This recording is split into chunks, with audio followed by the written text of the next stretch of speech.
मंडल बनाम कमंडल की लड़ाई एक बार फिर से तेज हो गई है। वो सुर सुनाई दे रहे हैं जो 90 में कभी उठा करते थे। वो धुन सुनाई दे रहे हैं जो 90 के पहले कभी रमा करते थे। वो मंत्र, वो जाप, वो नारे एक बार फिर से दोहराई जाएंगी जो 90 और 90 के पहले लोग सड़कों पर दिया करते, बोला करते, सुनाया करते। बात उस लड़ाई की जिसमें एक समाज एक तबके को उसके हिस्सेदारी देने की थी और एक समाज एक तबका जिसके विरोध में अपना सब कुछ खत्म करने पर तुला था। बात मंडल कमीशन की और आज कमंडल की भी हो रही है। दरअसल इसे संयोग कहें या फिर प्रयोग कहें, सियासत के अंदर हालात कुछ ऐसे बने हैं कि यह दौर 2024 का है, 20वीं सदी है, 21वीं सदी है और 90 के दौर, हर सदी में इसकी चर्चा होती रही। लेकिन आज 24 में हम खड़े हैं और 2024 में भी बात कमंडल वर्सेस मंडल पर की। 2 दिन पहले का जो घटनाक्रम और उसके ठीक 2 महीना पहले का घटनाक्रम बिहार की सियासत में लेके जाएंगे आपको।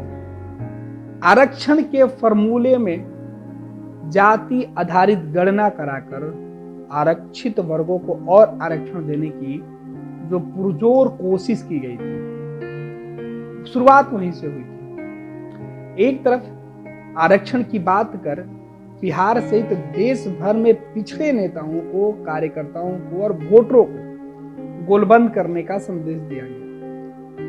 तो जो 90 के दशक में या उसके पहले कमंडल के सहारे मंडल के सिफारिशों को ढकने की कोशिश कर रहे थे, उन्होंने एक बार फिर से वो कर दिया जो वो 90 के समय करने से थोड़ा सा चूक गए थे। माहौल भले ही उन्होंने बना दिया था और वही माहौल था कि उन्हें सत्ता के शीर्ष पर पहुंचाया। आज उस कमंडल ने हालात बदल दिए। राम मंदिर के प्राण प्रतिष्ठा कार्यक्रम संपन्न हुआ तो मंडल के लोग भी खुश दिखे और कमंडल के लोग भी खुश दिखे, देश भर के लोग। इस बीच 90 के दौर का वो भ्रांतियां, वो मिथक टूट गया 2024 में कि कमंडल से हैं या मंडल से हैं, यहां सब एक हो गए। लेकिन उसके ठीक अगले ही कुछ घंटों के बाद एक और फैसला होता है और जननायक कर्पूरी ठाकुर को भारत रत्न देने का ऐलान किया जाता है। यह ऐलान फिर से कमंडल वर्सेस मंडल की लड़ाई की जो आंच है उसको तेज कर रहा है और चर्चा खूब हो रही है। हम आपको लेके चलेंगे आज से कई साल पीछे और चर्चा 27 साल पहले जो बातें हुई थी। राम मंदिर उद्घाटन का कार्यक्रम को अब इत्तेफाक से जोड़ा जा रहा है, लेकिन गलियारों में, सियासी गलियारों में जो चर्चा है वो ये है कि नरेंद्र मोदी की जो वर्तमान केंद्र की सरकार बीजेपी की है, उसने दूर तक सोची है। और यही बात है कि राम मंदिर ने जिस तरीके से पूरे देश के अंदर एक अलग ही छाप छोड़ी है, उसके बाद सभी जगहों पर यह चर्चा होने लगा कि क्या मंडल बनाम कमंडल की लड़ाई जो 1990 के दशक में लड़ी गई थी, जिस लड़ाई से देश की सियासत में बड़े उलटफेर हुए थे, ऐसे में इस बार मंडल बनाम कमंडल की लड़ाई से क्या होगा? अब चर्चा इसी विषय पर खूब हो रही है। मंडल बनाम कमंडल शब्द कहां से आया ये भी हम आपको बता देते हैं। धर्म और जाति की सियासी लड़ाई इंदिरा गांधी के निधन के बाद शुरू हो गई थी। पूर्व केंद्रीय मंत्री मणिशंकर अय्यर ने अपनी आत्मकथा में लिखा है, memoirs of the maverick the first fifty years में उन्होंने लिखा, राजीव गांधी की वजह से राम मंदिर का मुद्दा केंद्र में आया। अय्यर के मुताबिक आर.के. धवन के कहने पर राजीव गांधी ने राम मंदिर का शिलान्यास किया। 1986 में राम मंदिर का ताला भी राजीव गांधी के कहने पर ही खुलवाया गया था।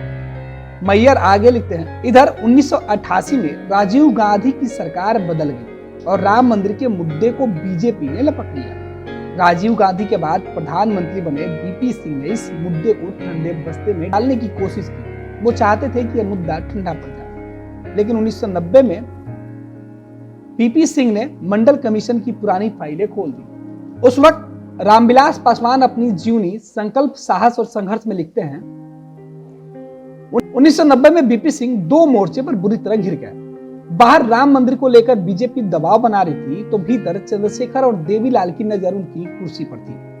रामविलास पासवान के मुताबिक इसी तोड़ का जवाब निकालने के लिए बीपी सिंह ने पिछड़ी जातियों को लेकर मंडल कमीशन की रिपोर्ट लागू करने का फैसला किया था, जिसमें कहा गया था कि सरकारी नौकरी में पिछड़ी जातियों को 27% आरक्षण दिया जाए। दरअसल मंडल आयोग जो था, और इस वक्त कहा गया था 1970 के बाद कि 70 से वो आवाज शुरू हुई थी जो 78 और 90 के बीच में खूब नारे उसके सड़कों पर गूंजे, जिसमें एक वर्ग को आरक्षण देकर बराबर की जगह देने